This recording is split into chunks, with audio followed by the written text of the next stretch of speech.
Star Wars The Rise of Skywalker is said to have many different action sequences in this movie that's going to be used in a way in order to evolve the characters of Kylo Ren and Rey in this story by director J.J. Abrams. This is Mike Zero. If you guys are new to the channel, do make sure to subscribe to see future Star Wars content. Now, one thing about this film that a lot of people are really interested in is, of course, the new villain in this movie. Now, we do know that there is going to be a new threat, a new foe, if you will, that both Rey and Kylo Ren interact with in this film, and this new enemy is going to be used as a tool, in a sense, in order to force the interactions between both Kylo Ren and Rey in this story. Honestly, guys, this is almost something like what we saw in the expanded universe from different characters, and you can already see how J.J. Abrams is beginning to cherry pick from a lot of those ideas in Legends material. Now, these past couple of weeks or so, we've been learning a whole lot more about this film, and when it comes all down to one of the concept art descriptions, this is where things begin to get very exciting between both Kylo Ren, Rey, and the new villain in this movie. Now, specifically, a description of both Kylo Ren and Rey with both of their lightsabers ignited, circling around what is described to be the new foe of the film. It's described that the new foe performs a move and power that has not been seen in the films before, in which he creates a power dubbed Force Repulse, creating a shockwave causing both Kylo Ren and Rey to fly backward. The next goes over the new villain force pulling Kylo Ren's saber hilt away from him, where the foe begins to ignite the hilt and controls the saber flying through the air remotely, trying to hit both Kylo Ren and Rey. It's said to be a sequence in which Kylo Ren and Rey are dodging Kylo's saber that is being thrown around like a boomerang. It's said that while filming, many slow motion sequences were used for these scenes, giving an almost Matrix vibe to it. The next goes over Kylo using a shockwave or force lightning to interrupt this act by the foe, where Kylo retrieves his saber and decides to sprint toward him and strike against his lightsaber. The scene is said to have been inspired by the prequel trilogy fights. Lastly, a description of Rey tossing her lightsaber to Ben, where Kylo now is wielding both Anakin's saber and his own, using it against the new villain, giving a nod to what Anakin Skywalker did with two lightsabers in Episode 2 against Count Dooku.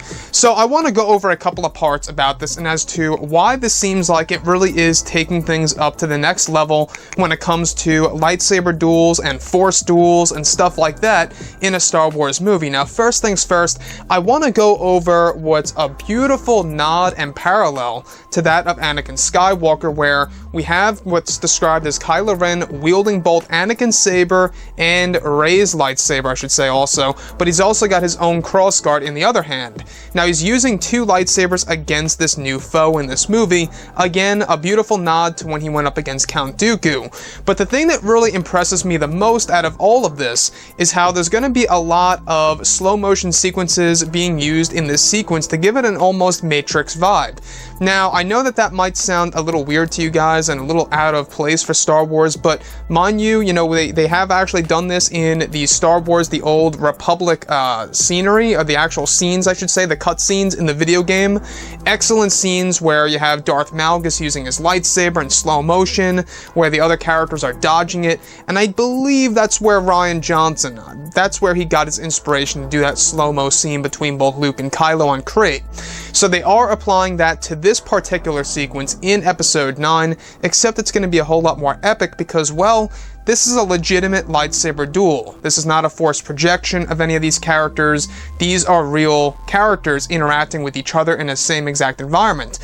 So, with that being said, him using the lightsaber, alright, the new villain using Kylo Ren's lightsaber and tossing it around the environment and in the sky, trying to hit both Kylo Ren and Rey, and using this thing like it's a toy almost, like it's a boomerang, trying to hit them and slice them in two. This is the sequence in which both Kylo Ren and Rey have to dodge it, pretty much, move by move, and doing all these different backflips and ducks and stuff like that.